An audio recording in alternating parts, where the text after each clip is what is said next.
प्रत्येक पक्ष आपला आपला पक्ष वाढवण्याचं काम करत असतो। आम्ही महायुतीचं सरकार आल्यानंतर प्रत्येक जण आपल्या परीने प्रयत्न करतोय।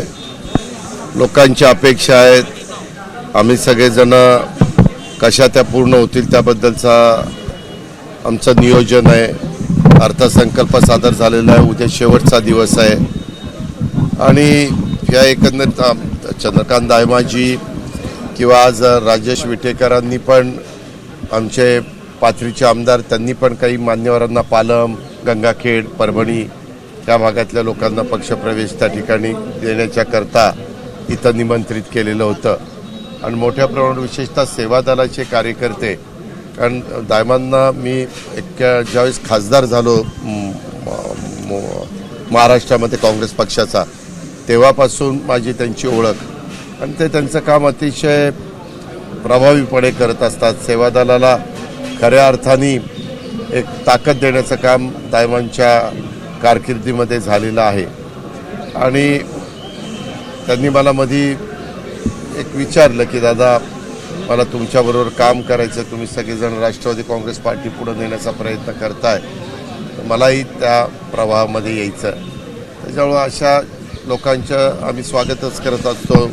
आमची विचारधारा एकसारखी आहे आणि त्याच्यामुळं सर्वांना बरोबर घेऊन जाणं आणि शिवशाहू फुले आंबेडकरांचा विचार पुढे नेणं हेच आमचं सगळ्यांचं ध्येय आहे आणि त्याच्यातून आम्ही त्यांना पक्षप्रवेश दिला। त्यांच्यावर असंख्य सेवा दलाच्या कार्यकर्त्यांना दिला, परभणी जिल्ह्यातल्या पण अनेक मान्यवरांना दिला। असे कार्यक्रम काल पण परवा दिवशी तुम्हाला आठवत असेल नांदेडला पण मोठा कार्यक्रम झाला। आता पुढं पण वेगवेगळ्या भागामध्ये तशा प्रकारचे कार्यक्रम आहेत।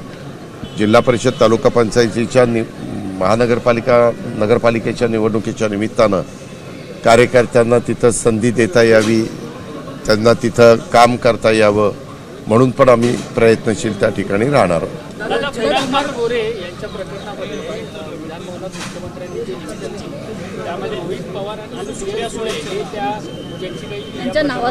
मी सभागृहामध्ये होतो, या दोन नावांचा त्यांनी उल्लेख केला आणि त्यांनी सांगितलं की आम्ही तपास करतोय।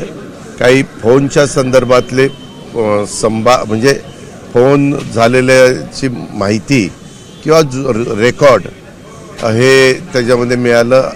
तुम्ही सगळ्यांनी ऐकलेलेच आहे ना मुख्यमंत्री काय म्हणले। मुख्यमंत्र्यांकडे गृह खातं आहे, राज्याचे ते प्रमुख आहेत आणि त्याच्यामुळं गृह खात्याकडनं ही माहिती त्यांना मिळाली असावी आणि ती सभागृहाला सांगणं त्यांना क्रमप्राप्त वाटलं म्हणून त्यांनी सभागृहाच्या समोर ठेवली।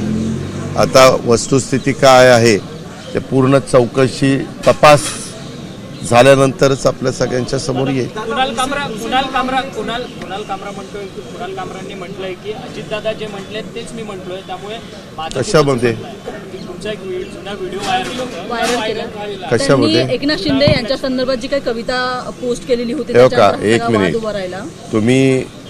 आम्ही मागच्या काळामध्ये मी विरोधी पक्ष नेता होतो। विरोधी पक्ष नेत्याच्या काळात मी जे काही बोललो आता त्यामध्ये मी माझी भूमिका त्यावेळेसच्या एकंदरीत परिस्थितीला अनुसरून बोललो। त्याच्यानंतर आम्ही एकत्रपणे निवडणुकीला सामोरं गेलो। लोकांनी आम्हाला त्यांचा सपोर्ट दिला, आम्हाला मताधिक्य मोठ्या प्रमाणावर मिळवून दिलं आणि त्याच्यामुळे हे अशा जर मागच्या गोष्टी कुणी काय काय बोललो त्यावेळेस ती व्यक्ती कुठल्या पक्षात आहे आणि काय आहे ह्याच्यावर वेगवेगळ्या प्रकारची वक्तव्य त्या ठिकाणी केली जातात। आम्ही आज एकत्र आहोत, आम्ही एकत्रपणे काम करतोय, राज्याला पुढे नेण्याचा मनापासूनचा प्रयत्न करतोय।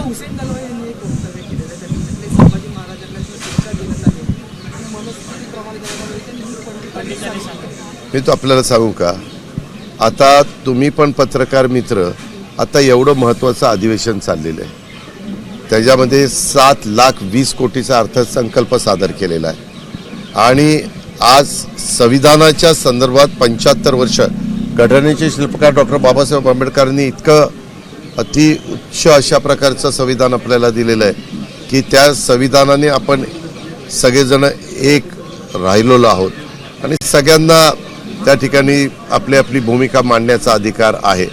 अशा प्रकारचं एक उत्तम संविधान आहे। त्या संविधानाला 75 वर्ष पूर्ण झाली म्हणून त्याची चर्चा आज सुरू झालेली आहे. आता उद्या त्याच्याबद्दल आणखीन काही मान्यवर बोलतील आणि त्याच्यानंतर अधिवेशन संपेल. त्याच्यामुळं कोणतरी काहीतरी वक्तव्य करणार आणि त्या प्रत्येकाच्या बद्दल तुम्ही आम्हाला विचारणार. काही महत्त्वाच्या लोकांनी काही वक्तव्य केली तर तेवढ्या पुरतं आम्ही आमची भूमिका काय, मी माझी भूमिका मांडत असताना एक तर पक्षाची भूमिका मांडणार आणि दुसरी सरकारमध्ये उपमुख्यमंत्री म्हणून सरकारची भूमिका मांडणार. कुणाल कामरा ने जिस तरीके से पूरा उन्होंने वीडियो ट्वीट किया, उसके बाद अभी भी वो कहते हैं कुणाल कामरा कि मैं अपने शब्द वापस नहीं लूंगा, जो कुछ कानूनी कार्रवाई होगी त्यामध्ये स्वतः राज्याचे सवाल है उसमें राज्य के प्रमुख हमारे चीफ मिनिस्टर देवेंद्र फडणवीस जी ने कल ही सुबह क्वेश्चन आवर में ये मुद्दा उठाया था. तब उन्होंने गवर्नमेंट की तरफ से जो जवाब दिया है वो गवर्नमेंट का जवाब है, वो गवर्नमेंट का जवाब है.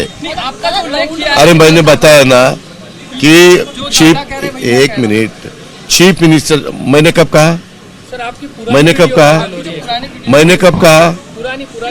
अरे पुराना तू आप कुछ भी 10 साल पहले 15 साल पहले, मुझे क्या लेना देना है उसको. तो उन्होंने जो गलतियां की है उसके बारे में हमारे चीफ मिनिस्टर जी ने बताया है कि कानून के हिसाब से कार्रवाई होगी. हम अभी सबको देखना पडेगा. सर, विरोधी पक्षनेते म्हणून त्यावेळेस तुम्ही ते वक्तव्य केलेलं होतं, त्यावेळेस मग ते वक्तव्य बरोबर होतं का? हो, त्यावेळेस विरोधी पक्षाची भूमिका बजावत असताना ते वक्तव्य बरोबर होतं. आज ते वक्तव्य बरोबर नाही. समजलं? एबीपी माझा, उघडा डोळे बघा नीट.